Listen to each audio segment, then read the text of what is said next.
তৃতীয় বিয়ের জন্য পাত্রী খুঁজছেন জনপ্রিয় মেগাস্টার শাকিব খান। প্রথম স্ত্রী চিত্রনায়িকা অপু বিশ্বাসের সঙ্গে বিচ্ছেদ হয়ে গেছে টলিউড সুপারস্টার শাকিব খানের। আরেক নায়িকা শবনম বুবলির সঙ্গে দম্পতি সম্পর্কের ইতি টেনেছেন। দুজনের ঘরেই রয়েছে সন্তান। তবে বুবলির দাবি, শাকিবের সঙ্গে এখনো তার ডিভোর্স হয়নি।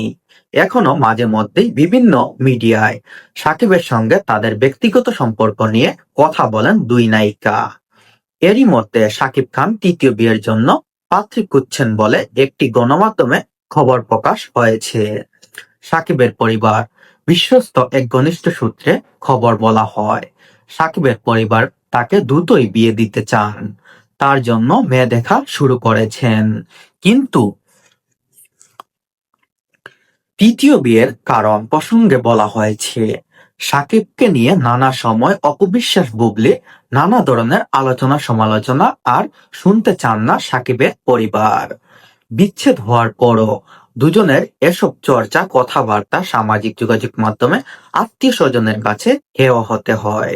তাই সাকিবের মতামত নিয়েই তার মা বাবা, ভাই বোন এবং বোন জামাই মিলেই পাত্রী দেখা শুরু করেছেন। এবার কি হবে? এই নিউজটা কিন্তু সত্যি। সাকিবের জন্য পাত্রী খুঁজছেন সাকিবের পরিবার। মা বাবা, ভাই বোন, আত্মীয় স্বজন সবাই মিলে সাকিবের জন্য পাত্রী খুঁজছেন, যাতে সাকিবকে নিয়ে আর অপবিশ্বাস আর বুবলির মধ্যে তর্ক বিতর্ক বা কোনো সামাজিক যোগাযোগ মাধ্যমে তারা যেন সাকিবকে নিয়ে কোনো চর্চা